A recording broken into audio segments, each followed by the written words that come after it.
Buongiorno.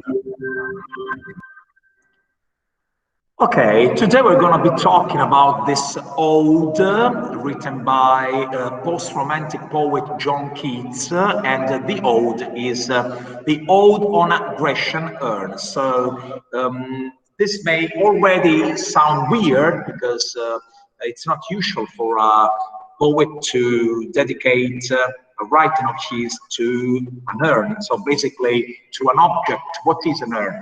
It is a vase which contains ashes, probably the ashes of a dead person. And this urn is from Greece. It is a Grecian urn.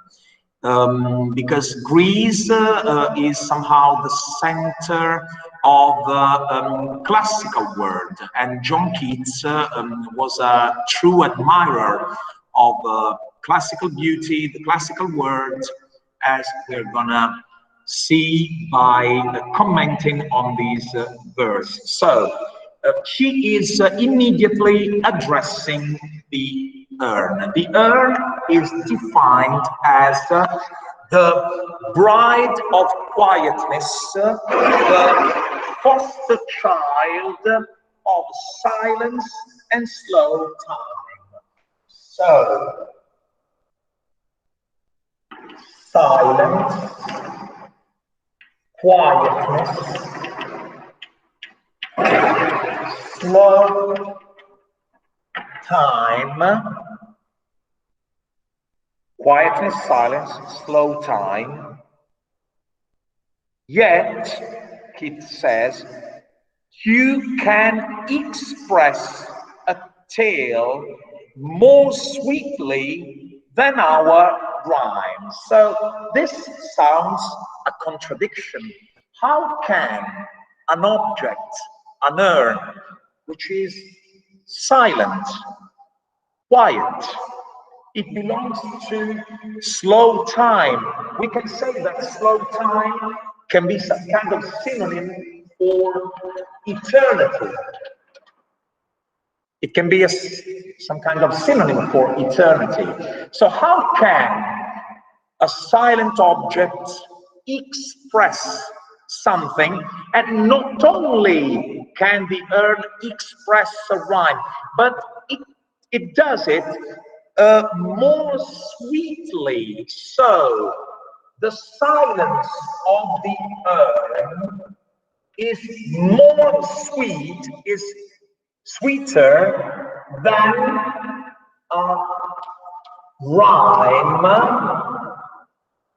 Of course, I can hear a rhyme. A rhyme I can hear.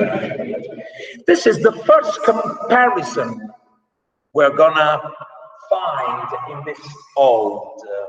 So a silent object can express something better, more sweetly than a rhyme, an actual rhyme I can hear. A second comparison we find is between unheard melodies which are better than heard melodies. So silence can be sweeter than a rhyme I can hear.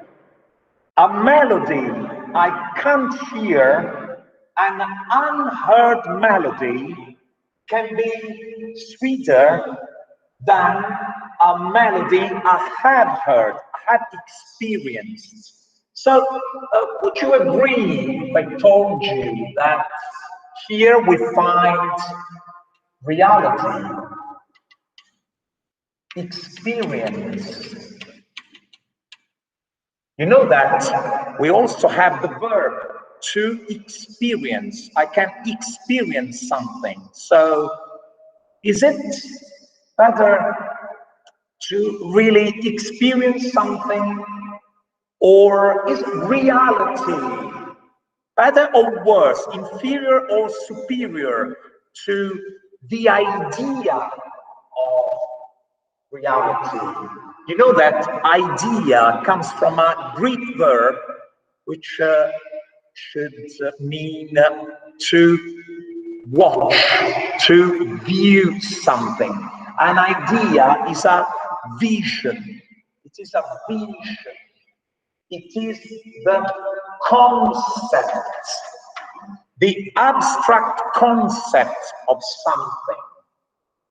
So in a minute, we're gonna wonder if the concept of something is better, superior to that real something. So is the concept superior to reality? Okay.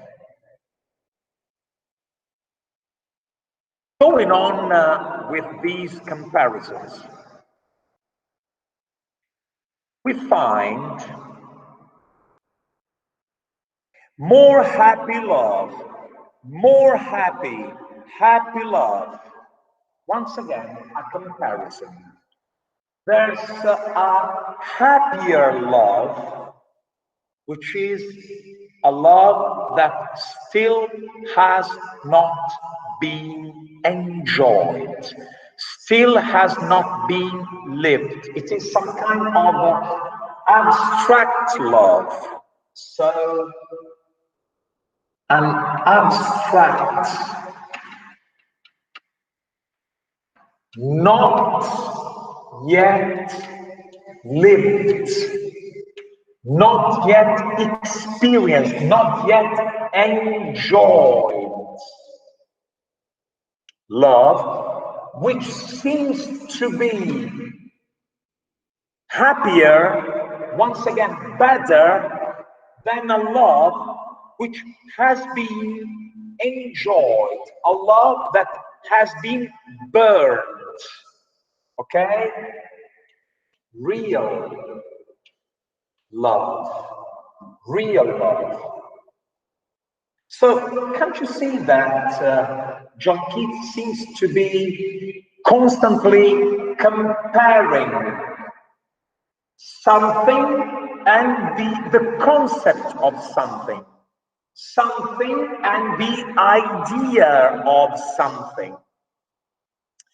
How can a love that has not yet been enjoyed, lived, I may say consumed, be happier than a true love story, a real, I beg your pardon, I shouldn't say true, I should say real. And real comes from a Latin word meaning thing. Res in Latin means thing. So something real is something I can touch, something I can eat, something I can taste. Okay, so how can an abstract love, a love which has not been lived, enjoyed, I may say eaten, consumed, be better than an impossible love, an untouchable love? And in fact, still talking about this idea of touching, we find two lovers. We find a lover, should be a boy, a young man, who is so close, Keats says, winning near the goal. The lover is so close to the beloved person, this girl. She's so close, yet she has been frozen in time. She has been frozen in time.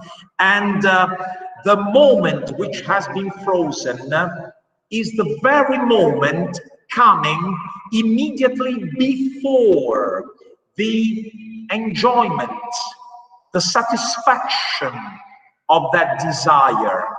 So, is it a happy thing or an unhappy thing to be stopped at the very previous moment, the moment which comes immediately before I can touch, reach, get what I long for, what I desire, what I wish.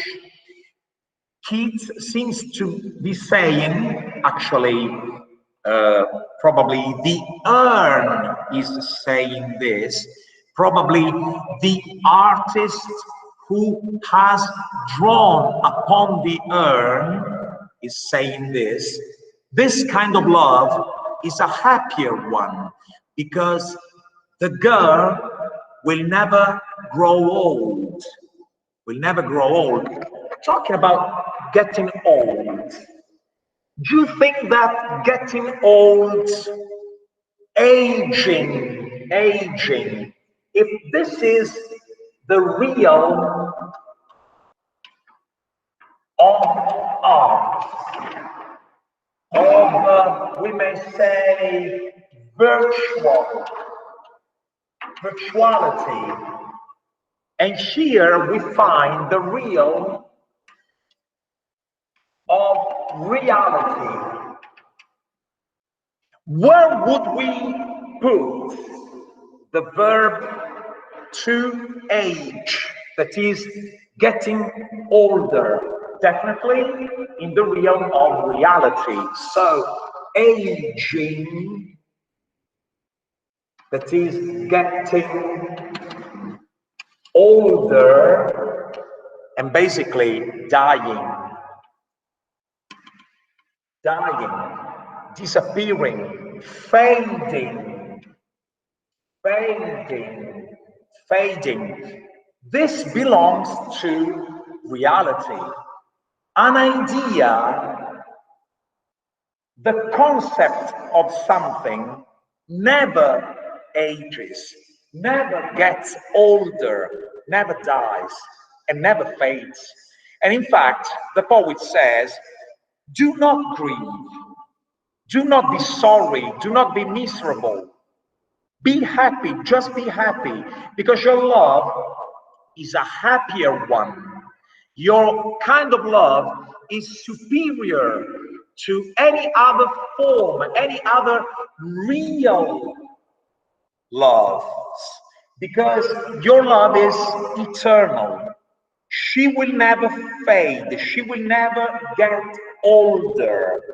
Even the trees that are around you, they will never be bare. What does that mean? As the artist has drawn these trees when they were full of leaves, they have been frozen in time forever.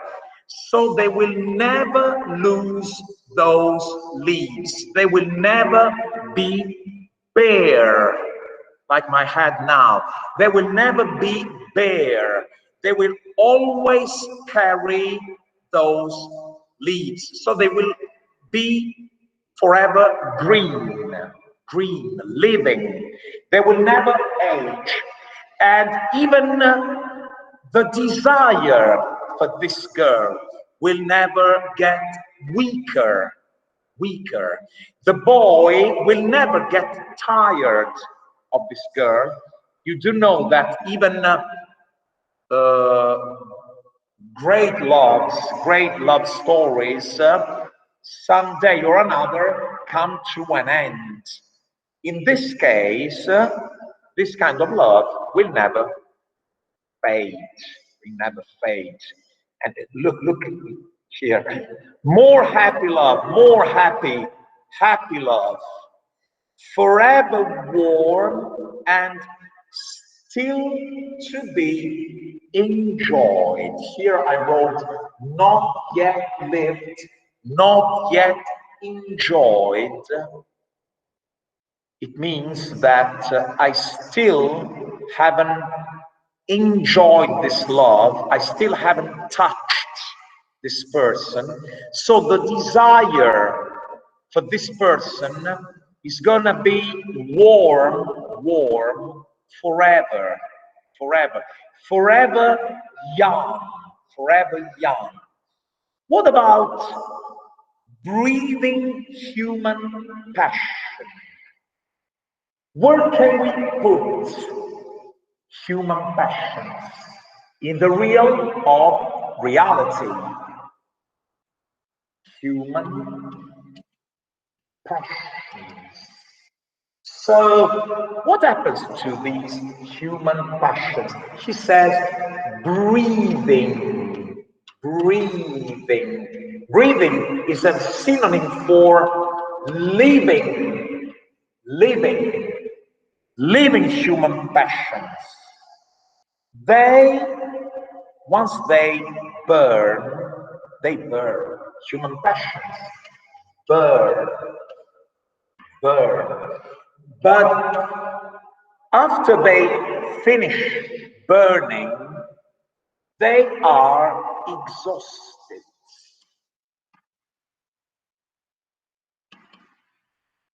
Have you noticed that this adjective, exhausted, is used for people as well?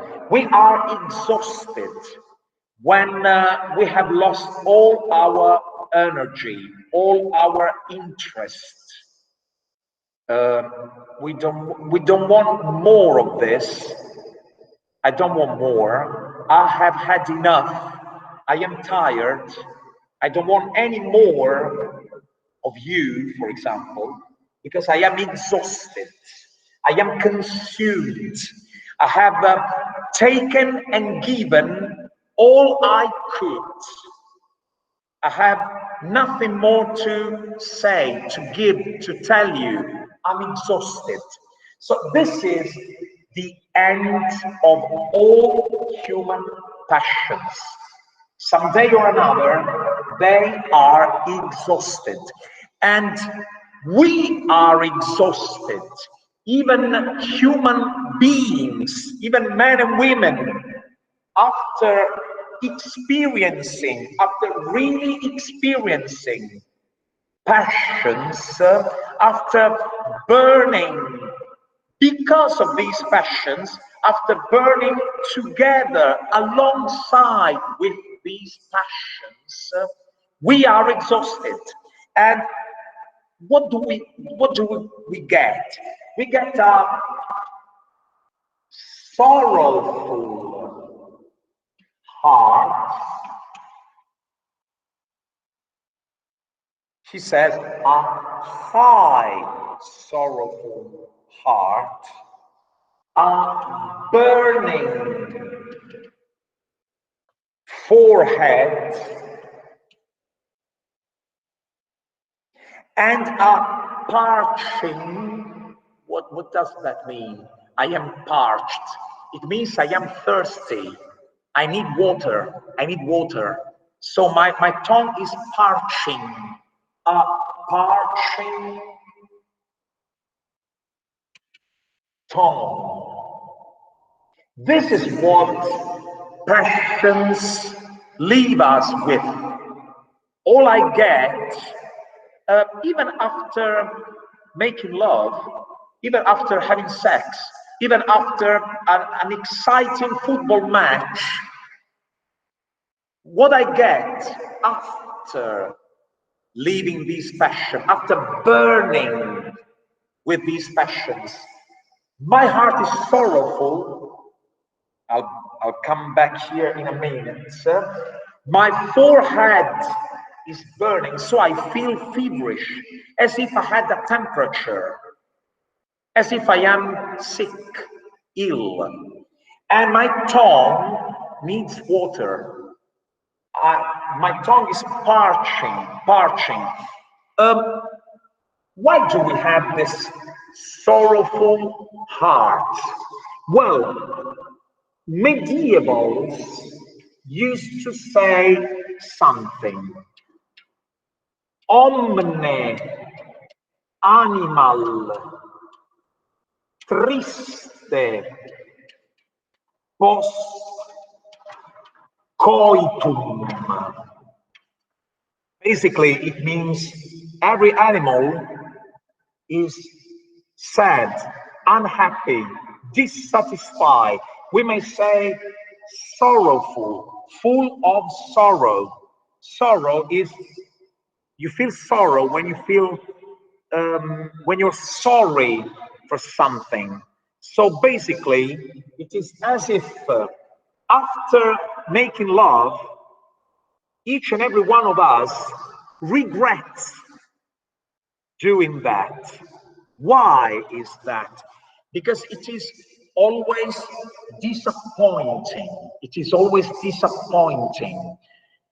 The act of making love to someone is an attempt to recreate that mythical unity. Ancient Greeks thought that in ancient times, a human being used to have 4 legs, 4 arms, 2 heads, and so on. Then Zeus decided to cut human beings into 2 halves so that every one of us is half a man, half a human. And every time we make love, we try to find that unity again. But every attempt we make is destined to fail. So that's why we feel sorry, we feel sorrowful, miserable after trying this kind of reunification with our other half, our half.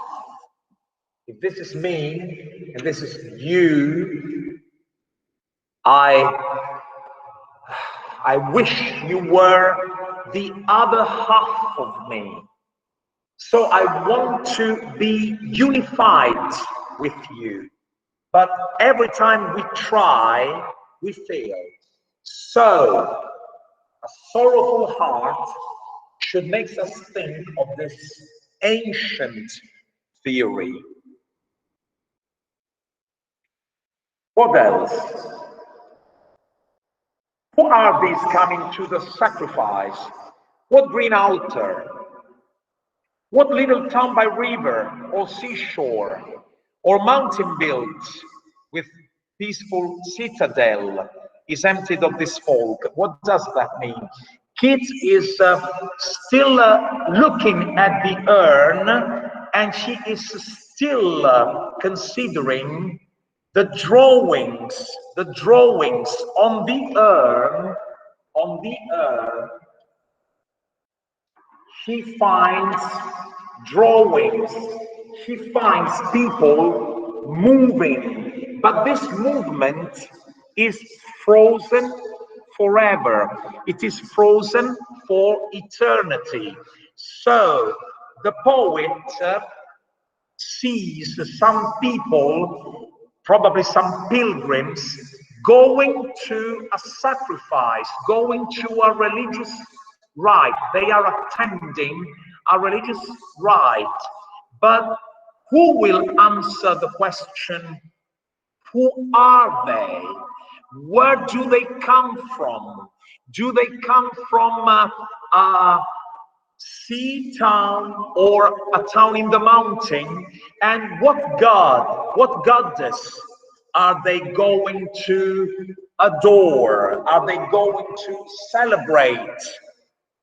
We will never know. So probably Keats is addressing the maker of the urn, the painter who painted these scenes on the urn, because the urn, as we noticed, can't speak. It is, the urn is not a human being.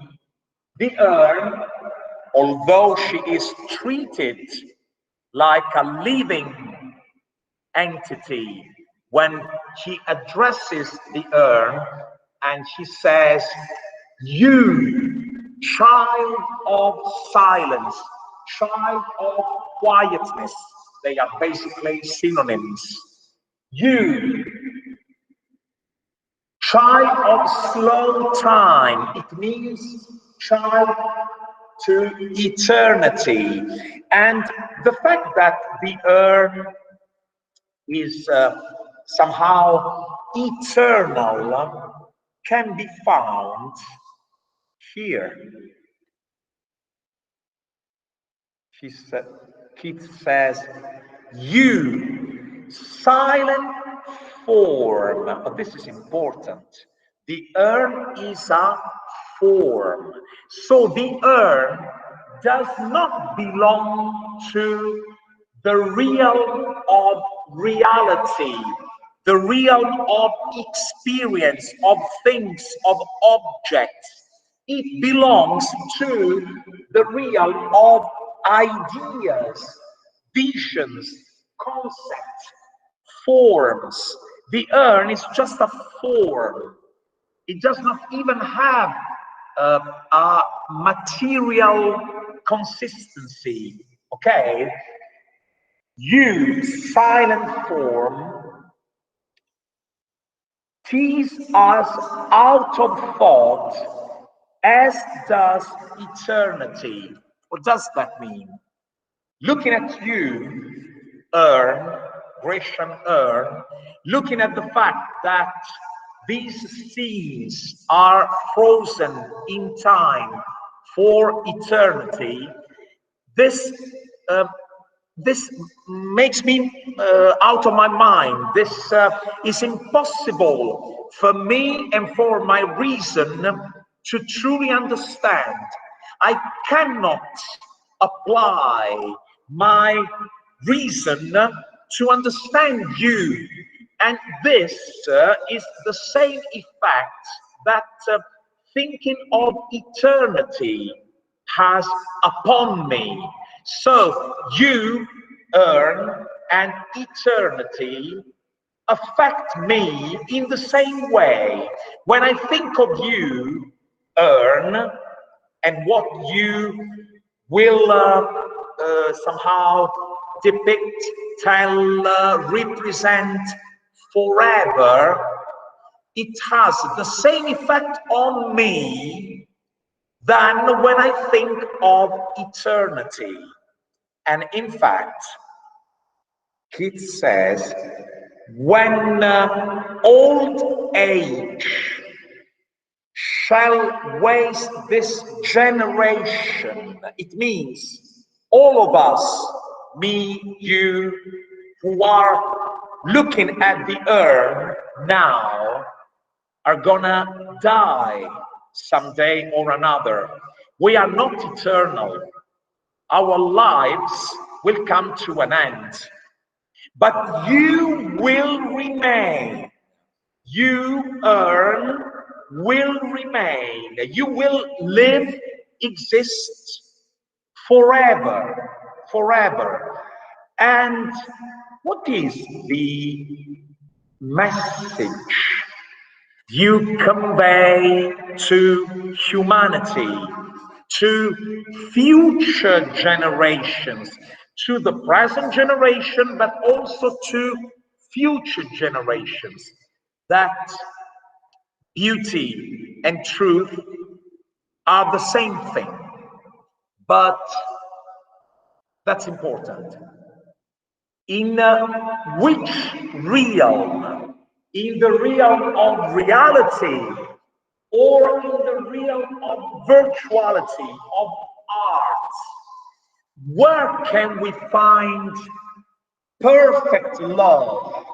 In real love stories that outside, in the world outside, people like us are living right here, right now. Can we find the perfect form of love in a real love that some couple here in Italy in 2021 are living? Or isn't it true that probably my love will get weaker, stronger, you will get older, I will lose interest?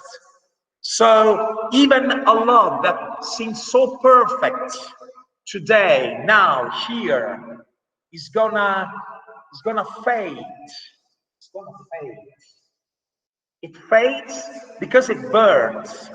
So it may be a good thing that love burns, that I live my passions, but I burn together with them. My love, my interest, my desire burns and therefore fades and dies. So beautiful things, true things, beautiful love stories, true love is just a concept, an idea. If you wanna look for the perfect love, you can't go out there and find it in real people. True things are only virtual, are the ideas of these things, the forms of these things are beautiful and true. And if you think about that, this is nothing new, because even in ancient times, ancient philosophers used to have ideas, forms, as the perfect example of objects, things that we find in everyday life, in real life, in concrete life. So this life, reality, is just an imitation of the true, beautiful, perfect ideas that are in some kind of superior, higher dimension. And the urn, art, virtuality are the only means for me to somehow taste what eternity is like. If I want to understand what eternity, what perfection, beauty, truth are like, I need to address artists. Only art can put me in direct contact with perfection, because only art never fades. Fading, aging is the destiny of all real things and even passions.